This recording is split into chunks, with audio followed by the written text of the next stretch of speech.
that level of asymmetric warfare against us. To answer your first question, Alex, do I believe they have cells? Yes, I do. The Quds Force and the IRGC are very effective, very sophisticated organizations. However, and you and I talked about this last interview, I don't think they're as ham-handed to do the assassination of the Saudi Arabian ambassador here as was purported. I just don't think that's sloppy. But with that said, then, I don't think they're willing to go to a use of these capabilities at this point in time because, frankly, they've been gaining everything they need to continue to develop their nuclear program and work to destabilize the Middle East through their own methods. So why would you change your game plan if you're actually being effective in doing what you to continue to create your nuclear and be effective in defending the Syrians, because that's part of their deal. They're trying to defend the Assad government. So what would they change? I don't think that they actually do. Going to be very effective in doing what they can. And I don't think they're going to go past saber rattling at this point in time. Well, that's good news. So then what do you make? I mean, obviously you can't tell us anything that's classified, but most people I talk to in the military, high and low, say Israel's going to attack. It's only a question of when. We have U.S. troops being sent into Israel right now for missile tests. Alex, I don't know if you can hear me. I'm getting some static, but I think that it's very clear that the Iranians don't know.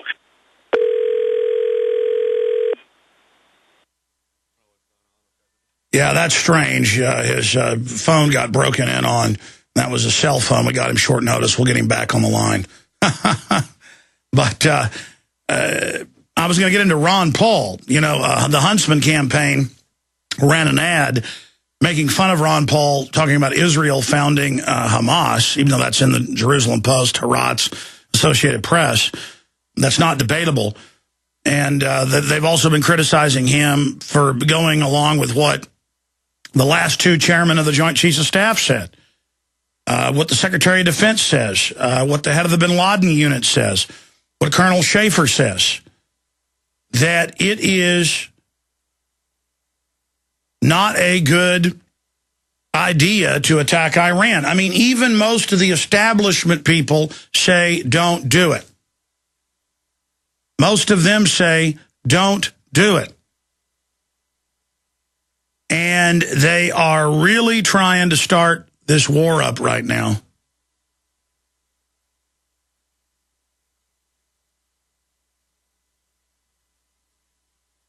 So my question for him is going to be, you know, is the word he's getting, I mean, is this leaning more and more towards war? I mean, obviously it is. You've got Iran bluffing, and or maybe they're bluffing, and the question is, will the Israeli and U.S. ships stage some type of Gulf of Tonkin, or will there be an accident? Colonel, I don't know how much of that last question you heard before your line got broken into and cut off, but... Go ahead. Well, it sounds like we've got a better connection now.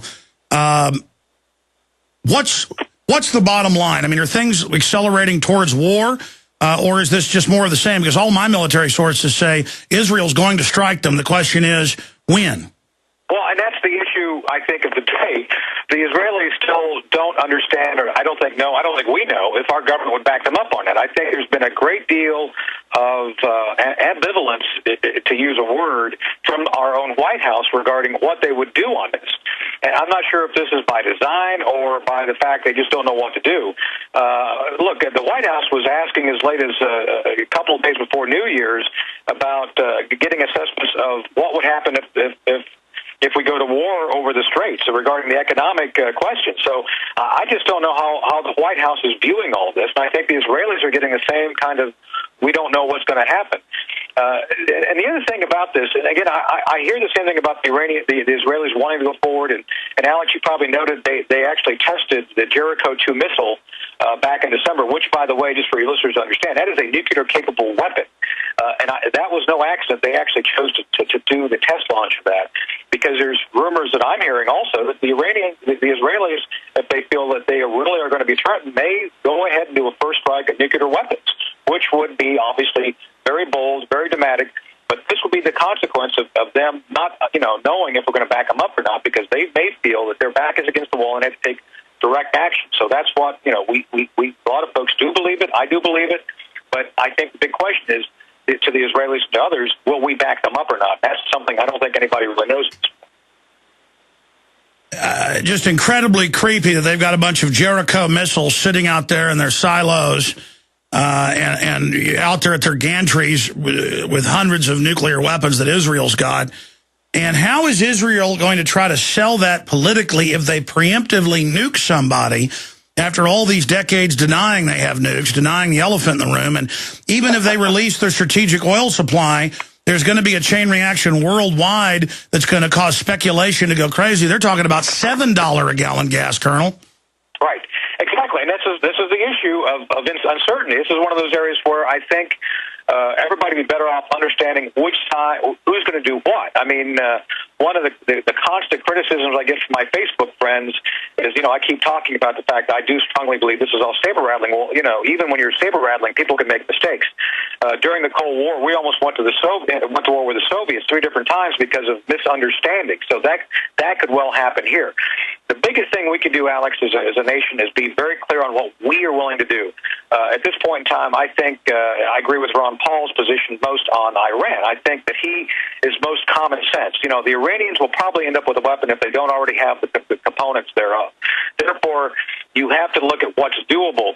The idea of attacking them at this point, based on the secondary and third order consequences, is probably not the best bet. But at the same time, we got to have a course of action moving forward, which will allow us to protect our allies. And the Israelis aren't feeling like they ain't feeling a lot of love from us when you have Secretary of Defense Panetta, demanding that they get back to the table. So I think a lot of the rhetoric is not well thought, and I think by allowing the rhetoric to be what everybody understands to be the case, we're not really doing a good job of defending our own interests by the fact that may have others act on our behalf and force us to do things we don't want to do. This is why it's very dangerous at the current point. How did China and Russia fit into this? I mean, clearly their posture has gotten the most aggressive it's been since the Cold War. There's a thawing there. I mean, is that one reason Panetta and people are telling Israel, hey, knock it off? Well, I think that both nations have their own interest, and this is one of those things I always tell people, always judge a nation by its own interest, not about what we think they're doing. All nations behave in their own best interest. The Chinese have a very strong relationship with the Iranians, with the Pakistanis, and plus, frankly, they're trying to develop their own influence over the region. So they're going to continue to do things which we don't like. That's the bottom line. The Russians are the same way. The Russians are trying to re-insinuate themselves as a superpower, and they're doing that by essentially what they did during the Cold War, proxy warfare. So we have to understand that these guys will be working with adversaries of ours at every level. So they're doing things behind the scenes, Alex, to do what they've always done, to try to gain advantage over us in such a way that their fingerprints aren't directly on it.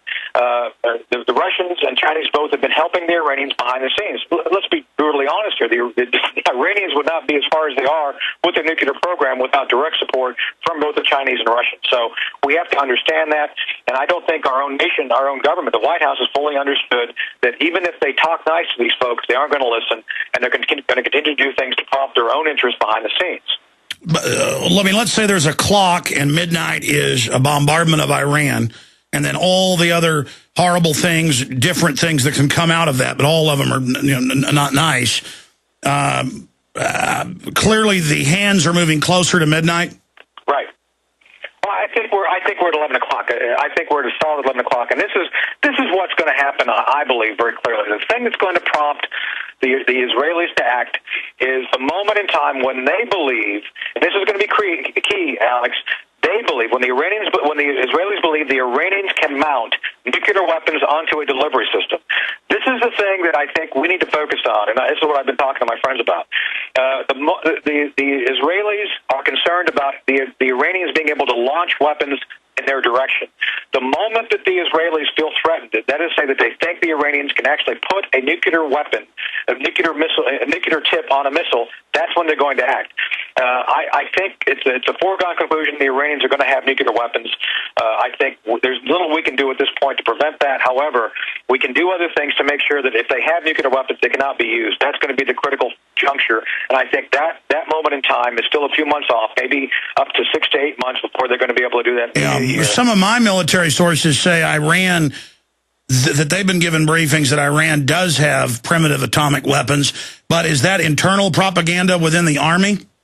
No, I believe that to be true. I believe, based on everything I'm told, that there's at least 2 nuclear weapons. That is to say that there's sufficient fissile material that they can put together. But with that said, they are not. They can't be used. They can't deliver them. Therefore, that is the other thing. And simply having a nuclear weapon doesn't really give you much. You have to be able to use it. It's got to be a credible threat. Sure, and if it doesn't airburst, it just blows a crater in the ground. I mean, right, exactly. So they don't have a credible way of delivering, Alex. And I think again, that's where we need to look at that. When the Israelis and others believe there's a credible way of delivering a weapon of mass destruction to a target, they don't have that at this point in time. They've been trying to develop that, and I do believe this is the one area I do agree with Panetta on. I think they're at least 8 months to a year away from that. However, I do believe that the horses have left the barn regarding a weapon. I think they have a weapon. Maybe sure.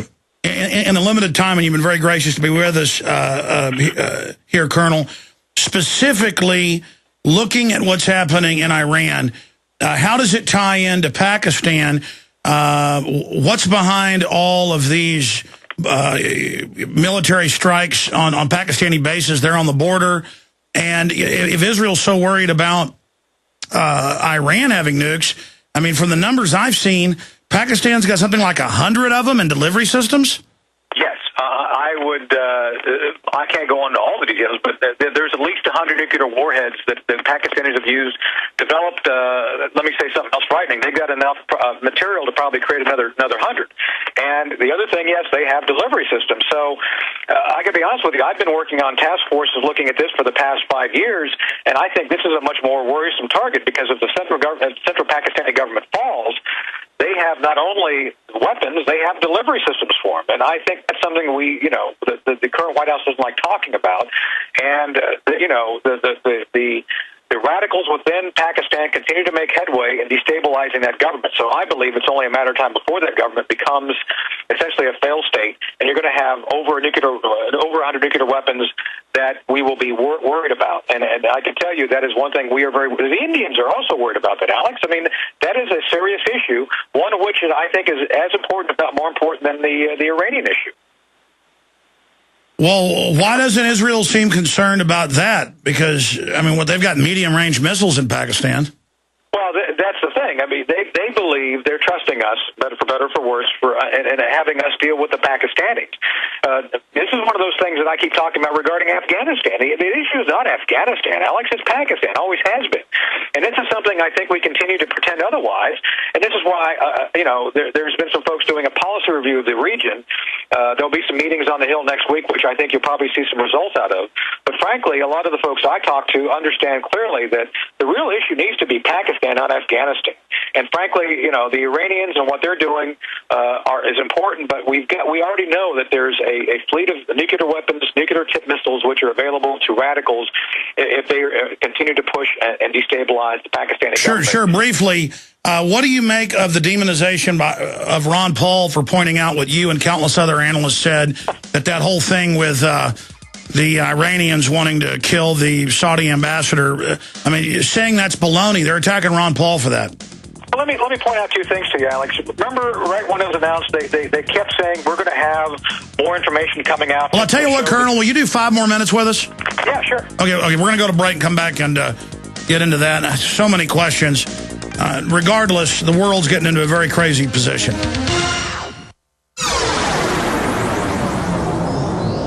This is GCN, the Genesis Communications Radio Network.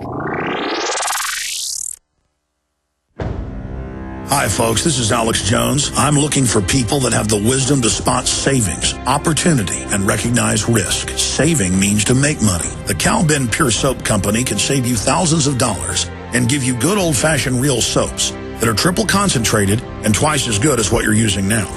Soaps made from vegetable and coconut oils that contain no useless dyes, perfumes, deodorants, or antibacterials. Your risk is the hundreds of hazardous toxic detergents that give you rashes, itching sores, and deteriorating clothing called lint. If you want something better, if you want something you've never had before, you have to do something you've never done before. Getting a free catalog